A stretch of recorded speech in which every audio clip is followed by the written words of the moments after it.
आपण सध्या हो नाही या व्यतिरिक्त एक शब्द तरी बोलतो का? भांडण तू सुरू केलीस. मी फक्त माझ्या मनातला एक विचार बोलून दाखवला. चिडचिड करायला सुरुवात तुम्हीच केली. हो, पण दुसऱ्या दिवशी मी सगळं विसरून व्यवस्थित बोलतच होतो तुझ्याशी. तुमचा राग निवळला की समोरच्याने हसून खेळून बघायचं. असंही समोरच्याला त्याचं मन मत असं काही नाही. ठीक आहे, बस तुझाच राग कुरवाळत बस.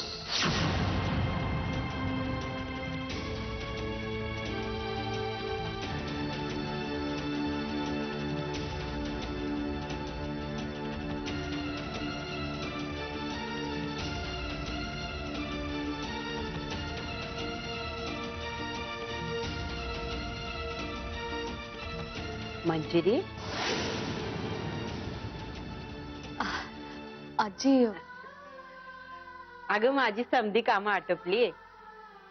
म्हणलं चला आपल्या नातसुने बरोबर गप्पा मारूया. कसं चाललंय समद? ठीक, मस्त. मला तिरायची सारखी उत्तर देऊ नकस हा, सांगून ठेवते. मला ठाव आहे समज, तुझा आणि सत्याचा अबोला आहे ना व?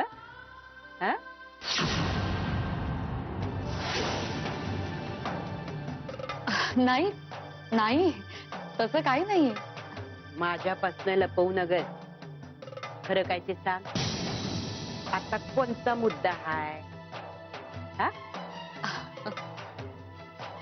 काय नाही हो आजी. मी त्यांना नेत्रा आणि गौरांच्या लग्नाच्या वाढदिवसाबद्दल सांगायला गेले तर कारण नसताना चिडले माझ्यावर. म्हणून मग मी पण अबोला धरलाय त्यांच्यासोबत. अच्छा, म्हणजे ह्या टायमाला तुझा अबोला आहे? हो, म्हणजे तसं थोडं चुकलंच ना माझं. तुझं चुकलं असं मी म्हणलं का? तुझं काय चुकलं बिकलं नाही बघ. समद बरोबर आहे, बायकोनं रुसायचं असते आणि नवऱ्यानं लाडी गोडी लावून तिची समजूत काढायची असती बघ. अगं या रुसिया फुगियातच संसाराची गोडी असती ग. संसाराचं मर्म यातच दडलेलं असतंय.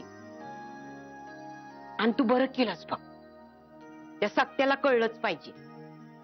समोरच्या माणसाला बी रागवायचा आणि चिडायचा हक्क असतोय बघ. या समध्या गोष्टींना माझ्याकडनं तुला हे बेस्ट ऑफ लक. हा तेच ते.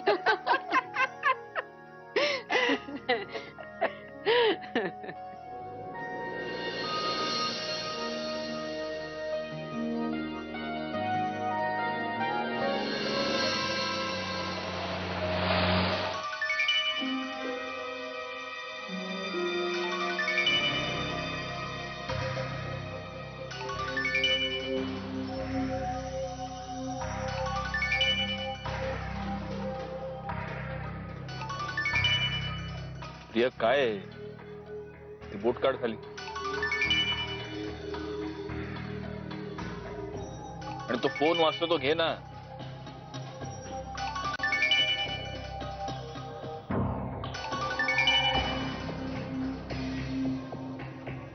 सुहास साहेब, त्याच्याशी फोनवर बोलले तर चालेल ना?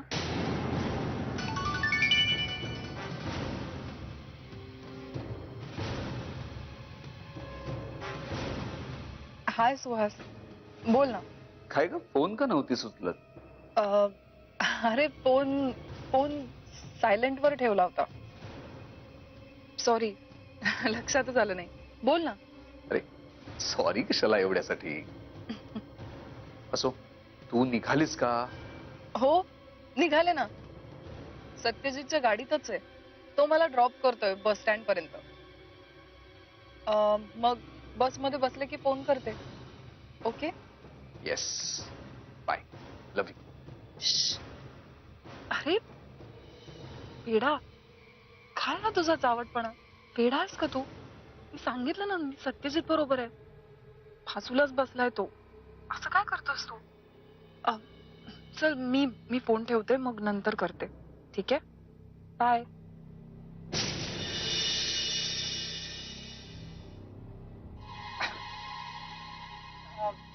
सुहास पण ना.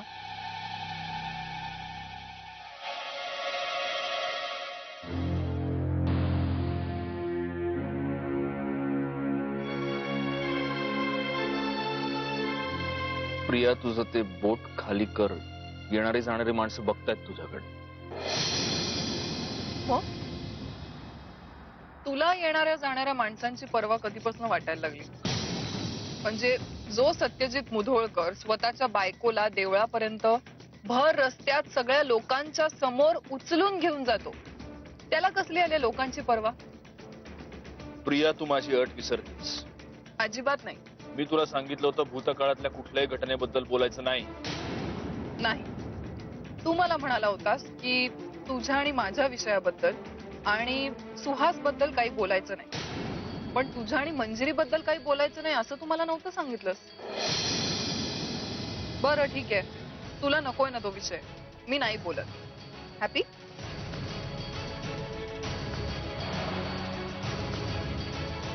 खूप तहान लागली. गाडीत पाणी नाहीये? नाहीये. तू बस स्टँड वर गेलीस की तिथे बॉटल विकत घे. नाही नको, आत्ताच थांबव ना इथे. मी आत्ताच उतरून घेते, म्हणजे प्रवासात पण उपयोगी पडेल.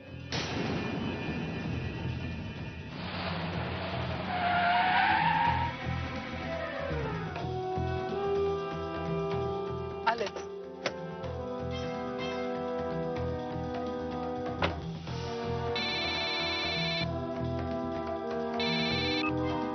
हा व्यंग बोल. हा हा हा हॅलो. दोन मिनिटं होल्ड कर. हा बरे, ऐकायला येत नाहीये. थांब.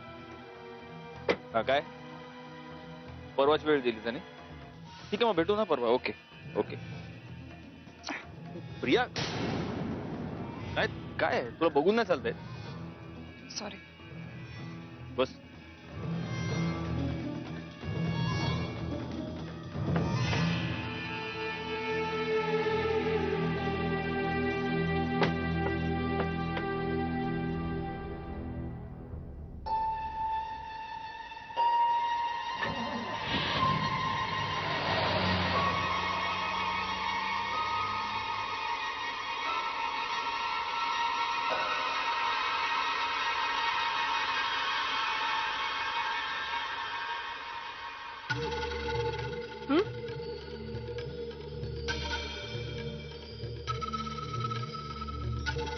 सत्यजित, इकडनं राईट घेतल्यावर आपण फार्म हाऊसच्या रस्त्याला लागतो ना? बरं झालं विषय निघाला. खूप दिवसात विचारायचं राहून गेलं होतं. फार्म हाऊसच्या इन्शुरन्सचं काय झालं? मिळालं का इन्शुरन्स? गुड. हे बरं असतं ना, कुठल्याही किमती गोष्टीचं किंवा मालमत्तेचं नुकसान झालं तरी इन्शुरन्स मागता येतो. आता बघ ना, फार्म हाऊस जळून राख होऊन गेलं तरी तिकडल्या प्रत्येक दगडाचं विटाचं इन्शुरन्स मात्र मिळालं. पण ज्या आठवणी त्या फार्म हाऊसशी कायमच्या जोडल्या गेल्या होत्या त्याची मात्र राख रांगोळी झाली. त्याचा इन्शुरन्स कोणाकडे क्लेम करायचा? काय झालं? तू गाडी का थांबवलीस? उतर. आत्ताच्या आत्ता खाली उतर. काय? प्रिया तू हा विषय कुठे नेऊन जोडतेस हे न कळण्यात का दूध खुळा मी नक्कीच नाहीये. खाली उतर. तू पुन्हा गैरसमज करून घेतोस. Priya get down. आउट. इथून रिक्षा पकडायची आणि जायचं. तसंही बस स्टँड फार लांब नाहीये. आउट. तू गैरसमज. आउट. ठीक आहे, जाते. तसंही अर्ध्या रस्त्यात सोडायची सवयच आहे तुला.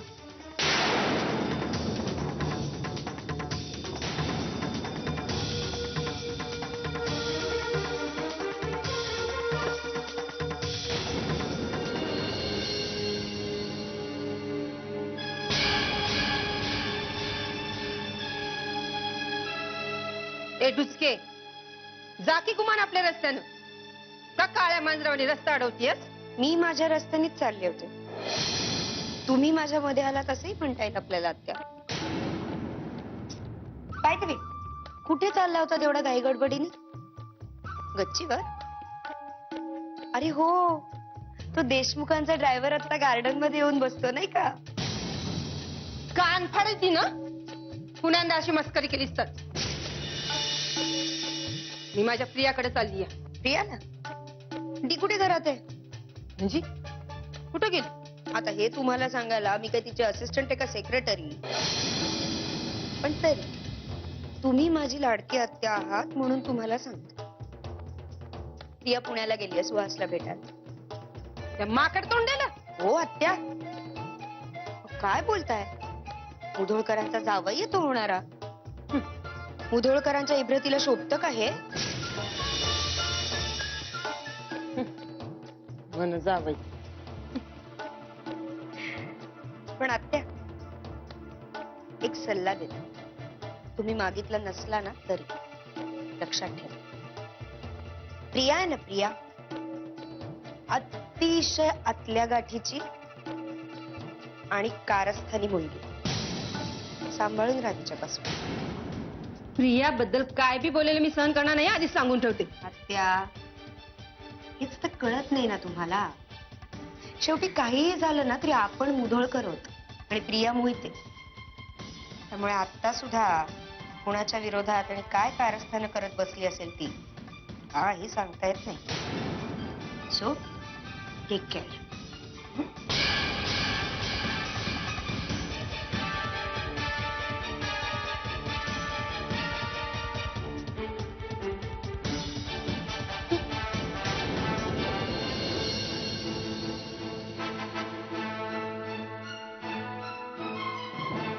मागे जाऊन उभा राहा. लवकर मागे जाऊन उभा राहा.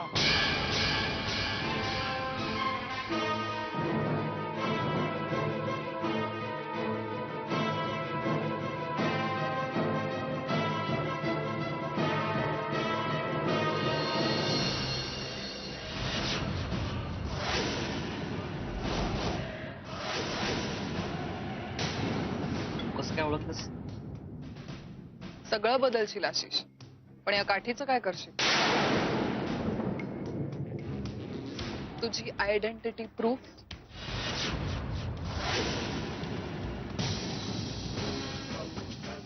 तीच तर खरी खंत आहे आणि माझ्या सुडाचं मुख्य कारण सुद्धा तेच. ए आशिष प्लीज, तुझी फालतू बडबड ऐकायला वेळ नाही माझ्याकडे. मुद्द्याचं बोल काय ते. प्रिया,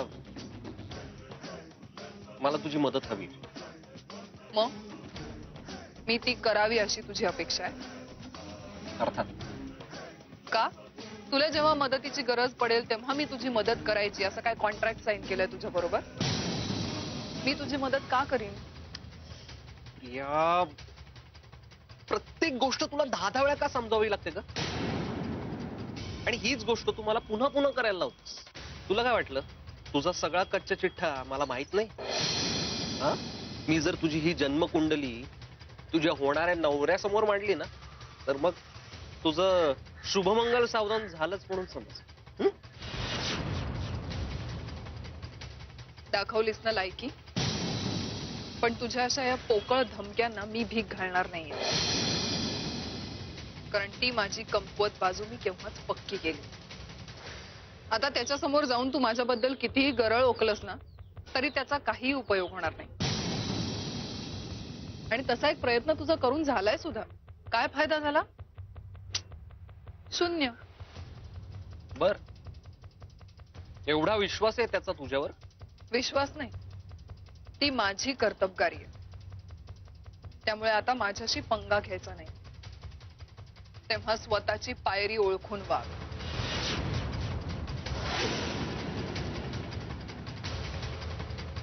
ठीक आहे, तुला नाही ना मदत करायची, नको करूस, तुझी मर्जी. जुनी मैत्री आठवून आलो होतो मी तुझ्याकडे मदत मागायला. जाऊ दे, आता तुला मदत करायचीच नाहीये असं ठरवलंय म्हटल्यानंतर काय बोलणार ना. ए नाटक कंपनी, तू कॉलेजमध्ये केलेला फुकरट अभिनय इथे नको करूस. त्याचा काही उपयोग होणार नाहीये. चल, एक वेळ मी तुझी मदत करायला तयार होईनही, पण असं नाही. त्यासाठी तुला माझी मदत मागावी लागेल नीट, नम्रपणे, गरजवंताचे भाव चेहऱ्यावर आणून. आत्ता इथे. काय? हो, इथे. इथे मदत हवी आहे ना आशिष? मग सांगते तेवढं करायचं, पटकन. माझ्या समोर हात जोडायचे, विनवणी करायची, नम्रपणे. चल चल चल, पटकन, माझ्याकडे वेळ नाही.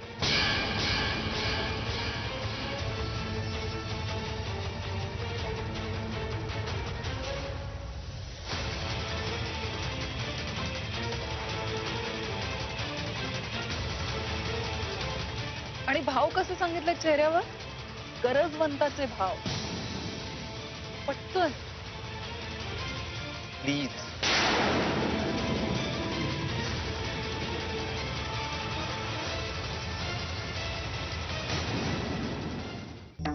आई आई आई अहो, खूप मोठा प्रॉब्लेम झालाय. काय झालं? तू आधी शांत हो नेत्रा. काय झालं सांग. आई अहो, मंजिरी वहिनींना संशय आलाय की आपण त्यांची एवढी काळजी का घेतोय. पण तिला कळलंच कसं? मला नाही माहिती आई, खरंच नाही माहिती. मी अजिबात सांगितलं नाही त्यांना काही. तरी पण कसं कळलं? म्हणजे आता त्या मला विचारायला आल्या होत्या, पण तुमची शपथ आई, मी काही नाही सांगितलं त्यांना, खरंच काही नाही सांगितलं. पण मला काय वाटतंय माहितीये का आई, आपण आता त्यांची एवढी काळजी घेतोय, त्यांना कुठलंही काम करू देत नाही होत, रूम मधनं बाहेरही पडू देत नाही होत, मग त्यांना संशय येणारच ना. हे बघ, आता तू याचं टेन्शन घेऊ नकोस. कधी ना कधी मंजिरीला हे सगळं समजावून सांगावं लागणार होतच. आता सांग. तू तू तुझं काम कर जा, मी बोलते मंजिरीशी. हो आई, तुम्ही प्लीज बोला त्यांच्याशी, नाही तर सगळं बिल माझ्या नावावर फाटेल. काही नाही, भाजी भाजी ठेवली मी, आलेच. हा, आलेच.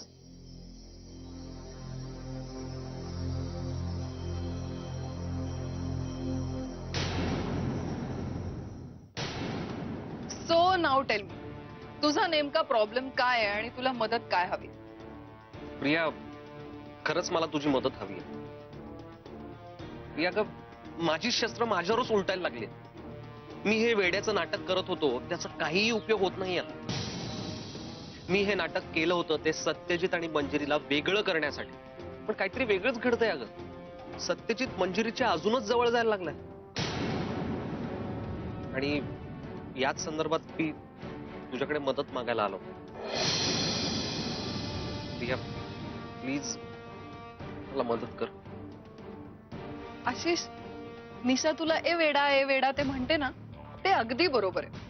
कारण तू खरंच वेडा आहेस. तुझ्या प्रश्नाचं उत्तर तुझ्या प्रश्नातच दडलंय. म्हणजे जे उपाय अगदी सोपा आहे. काय सांगशील लवकर? म्हणजे तू वेड्याचं हे जे बेरिंग पकडलंयस ते सोड आणि जसं आहेस तसं सत्यजित समोर जा. आणि स्वतःचं मरण स्वतःच्याच हाताने ओढवून घेऊ. हेच मी म्हणते. इथेच तुझी अक्कल चालत नाही. हे बघ, माझी अक्कल काढण्यापेक्षा यातून काहीतरी उपाय शोधून काढ, कळलं ना? उपाय तोच आहे आशिष. फक्त तू तो अंमलात कसा आणतोस हे महत्वाचं आहे. हे बघ, वेड्याची ऍक्टिंग सोड, पण त्यावेळी सत्यजित समोर असं दाखव की ही वेड्याची ऍक्टिंग करायला तुला मंजिरीने मदत केली होती. मग बघ कोणामुळे कोण मरत ते. गुड पॉइंट आहे. हा, आता प्रियाची मदत मिळाली म्हटल्यावर फायदा तर होणारच आहे.